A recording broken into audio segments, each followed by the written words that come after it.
بسم اللہ الرحمن الرحیم۔ آج کے سبجیکٹ انوائرمنٹل سائنس میں ہم جس ٹاپک کے بارے میں ڈسکشن کریں گے اس کا نام ہے ایسڈ پریسیپیٹیشن، اور میں ہوں آپ کا ہوسٹ عمیر احمد۔ تو ایسڈ رین یا ایسڈ پریسیپیٹیشن کیا چیز ہوتی ہے، اور یہ ہم نے جو ایئر پولیوشن کا سلسلہ شروع کیا ہے یہ اسی کی ایک کڑی ہے، اور لیکچر نمبر 2 میں ایئر پولیوشن کا جو لیکچر نمبر 2 تھا اس میں ہم نے سیکنڈری پولیوٹنٹس کا ذکر کیا تھا، اور وہاں پہ ہم نے ایسڈ رین کے بارے میں بھی بات کی تھی کہ ہم اس کو آگے فردر کنٹینیو کریں گے۔ تو ایسڈ رین بیسیکلی سیکنڈری پولیوٹنٹس کا ہی ایک حصہ ہے۔ تو ایسڈ رین کیا چیز ہوتی ہے؟ It is a form of air pollution in which airborne acid, sulfur and nitrogen oxides are mixed with water۔ تو ایئر بورن ایسڈز ہوتی ہیں جو کہ سلفر اور نائٹروجن آکسائڈ سے بنتے ہیں، اور یہ واٹر کے ساتھ مکس ہو جاتے ہیں۔ Usually rain and snow carry the acids to the ground, اور یہ ایسڈس چونکہ ایئر میں بنتے ہیں یا ایٹماسفیئر میں بنتے ہیں، لیکن پانی کے ساتھ، فاگ کے ساتھ، سنو کے ساتھ یہ مکس ہو کر نیچے زمین کی طرف ٹریول کرتے ہیں۔ And the pollutants also travel with winds in from one location to other location. تو یہ ونڈس کے ساتھ بھی پولیوٹنٹس ایک لوکیشن سے دوسری لوکیشن کی طرف ٹریول کرتے ہیں۔ اچھا، تو اب دیکھ لیتے ہیں کہ ایسڈ پریسیپیٹیشن کس طرح سے بنتی ہے۔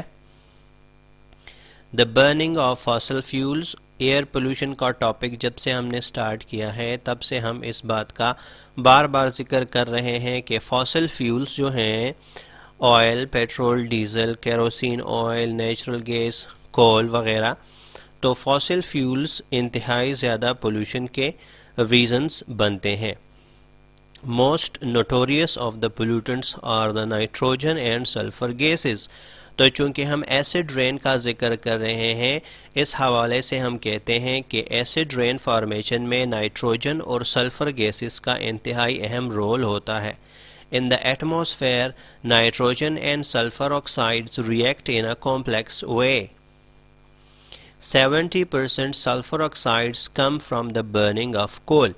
تو دنیا کے بہت ساری کنٹریز ایسی ہیں جہاں پہ کول برننگ ہوتی ہے بجلی پیدا کرنے کے لیے، اور قریبی ملک چائنا میں بھی انتہائی زیادہ بجلی کی جنریشن کی جاتی ہے کول برننگ سے، اور کول سے سلفر انتہائی زیادہ کنسنٹریشن میں پیدا ہوتی ہے۔ اچھا، تو فارمیشن آف ایسڈ رین میں آگے بڑھتے ہیں۔ 45% to 60% of the nitrogen oxides are produced from motor car engines۔ تو ہم یہ ایئر پولیوشن میں بار بار ذکر کر رہے ہیں کہ کارز بھی دنیا میں بہت زیادہ یوز ہوتی ہیں، اور motor car engines nitrogen oxide کا میجر سورس ہے۔ In the atmosphere, they react with water and form acids۔ تو نائٹروجن آکسائڈز اور سلفر آکسائڈز واٹر کے ساتھ مل کر ڈفرینٹ قسم کے ایسڈز میں کنورٹ ہوتے ہیں، جیسے کہ نائٹرک ایسڈ اور سلفیورک ایسڈ۔ ایسڈ پولیوٹنٹس آلسو فال ان ڈرائی فارم ٹورڈ دی ارتھ۔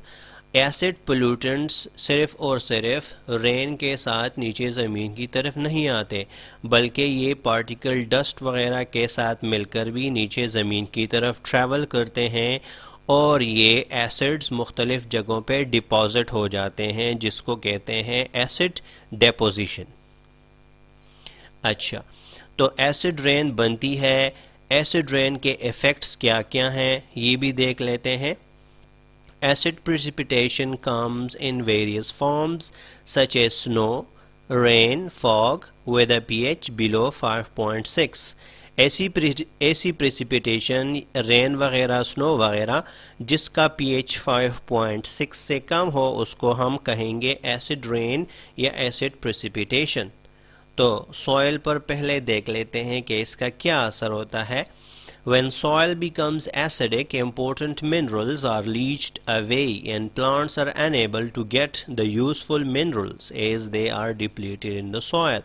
تو ایسڈ پریسیپیٹیشن اپنے ساتھ زمین سے بہت ساری یوزفل چیزیں لے جاتا ہے، اور ان چیزوں کی کمی آتی ہے سوئل میں، چونکہ پلانٹس روٹ کے ذریعے سوئل سے میکسیمم نیوٹرینٹس حاصل کرتے ہیں، اس لیے پلانٹس کو یہ چیزیں، یہ یوزفل منرلز نہیں مل پاتے، اور یوں ایسڈ رین کی وجہ سے سوئل میں انتہائی یوزفل منرلز کی کمی واقع ہوتی ہے۔ ایفیکٹس آف ایسڈ رین میں آگے بڑھتے ہیں کہ اس کا ٹریز پر یا درختوں پر کیا اثر ہے۔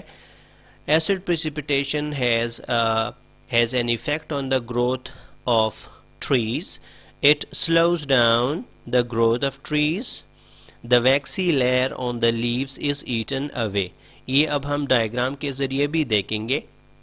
بایولوجی کے اسٹوڈنٹس جتنے بھی ہیں ان کو پتہ ہوتا ہے کہ لیوز، پلانٹ کے جو لیوز ہیں ان کی سرفیس کے اوپر ایک ویکسی لیئر ہوتی ہے، اور اس ویکسی لیئر کا فنکشن یہ ہوتا ہے کہ پلانٹ کی باڈی سے ایکسٹرا واٹر کو لوز ہونے سے بچائے۔ تو ایسڈ رین کی وجہ سے لیوز کے اوپر جو ویکسی لیئر ہے، ویکسی کوٹنگ ہے، وہ ریموو ہو جاتی ہے، اور لیف ایک طرح سے یعنی پیتھوجن انسیکٹس وغیرہ کے لیے ایکسپوز ہو جاتی ہے۔ The chlorophyll dies with acid rain. The ability to synthesize food is reduced. تو اگر کلوروفل کی ڈیتھ ہوتی ہے تو یہ تو لازمی بات ہے کہ پلانٹ کی ایبلٹی کم ہوگی فوڈ بنانے کی۔ The plant cannot be able to fight off diseases.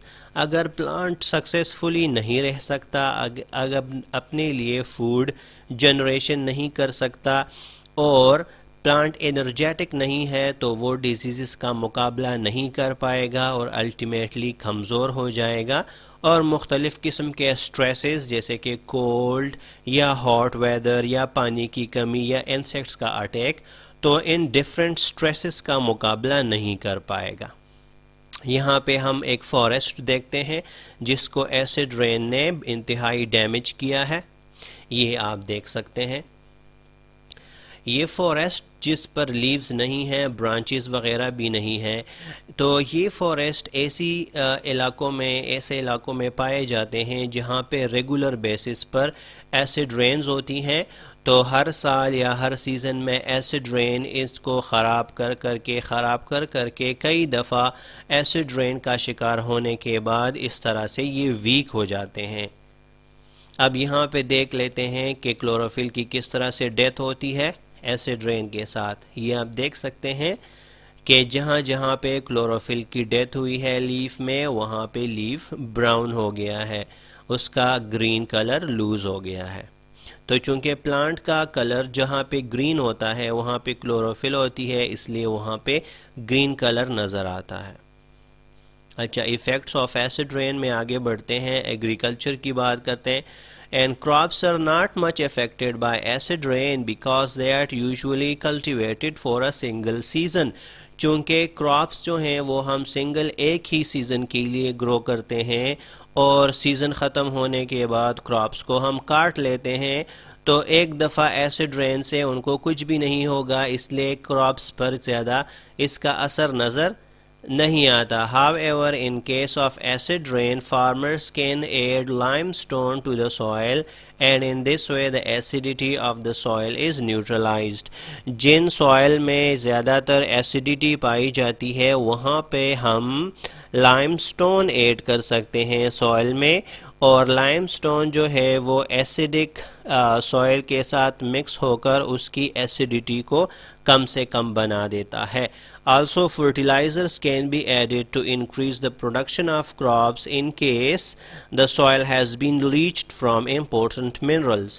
اگر سوائل میں ضروری منرلز کی کمی آ گئی ہے ایسڈ رین کی وجہ سے، تو ہم فرٹیلائزرز ایڈ کر سکتے ہیں، اور کراپس کو گرو کرنا ایزی ہوتا ہے بنسبت فارسٹ کو مینٹین رکھنا۔ اچھا، اب ہم اینیمل لائف کی بات کر لیتے ہیں۔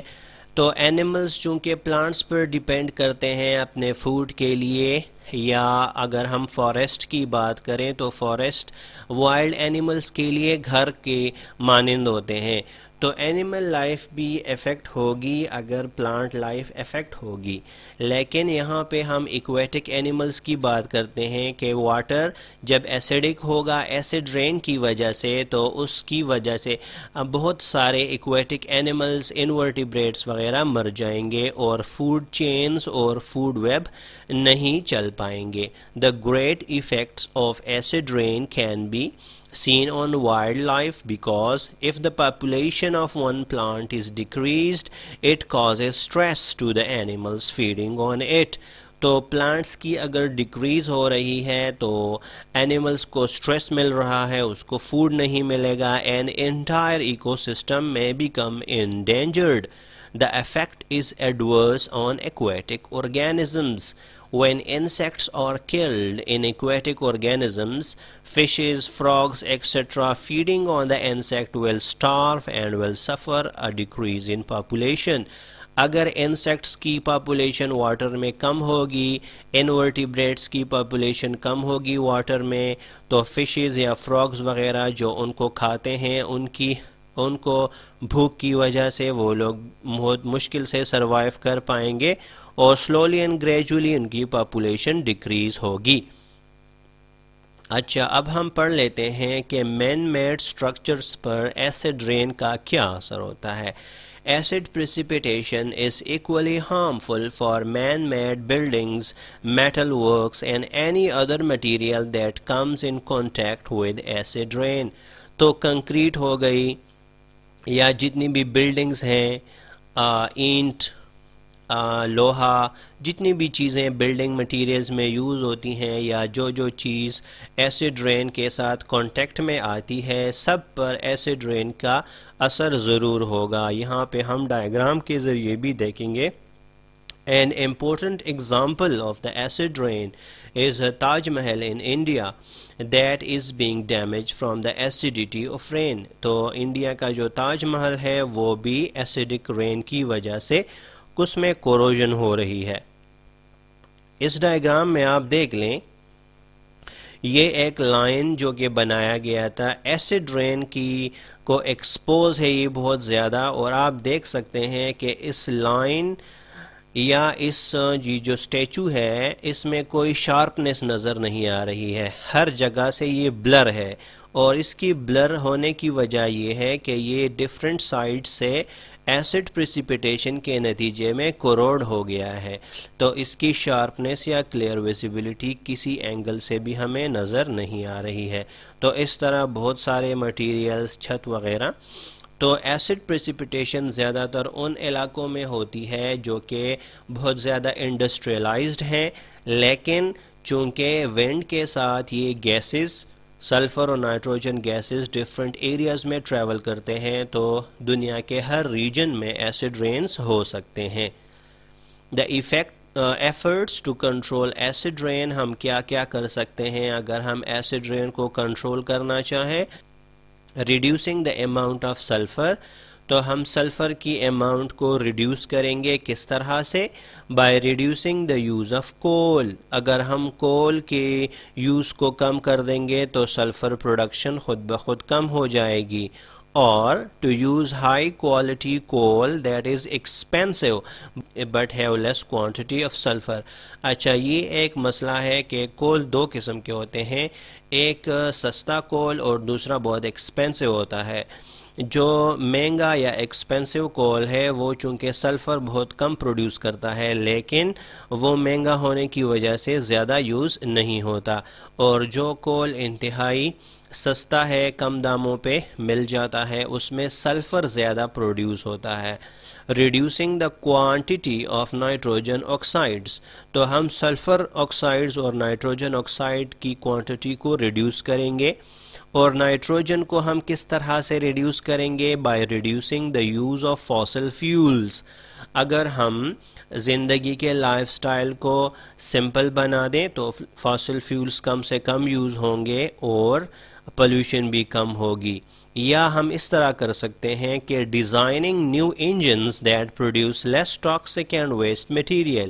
یا آج کل کے آپ لوگوں نے دیکھا ہوگا ہائیبرڈ گاڑیاں آئی ہیں, اور اس کا مطلب بھی یہی ہے کہ کم سے کم پولوشن ہو کم سے کم فاسل فیولز یوز ہوں اور پولوشن کم سے کم پیدا ہو تاکہ انوائرمنٹ کلین رہے، تو اس کو کلین انرجی بھی کہتے ہیں یا کلین ٹیکنالوجی۔ اسی کے ساتھ ہم آج کا لیکچر اینڈ کرتے ہیں۔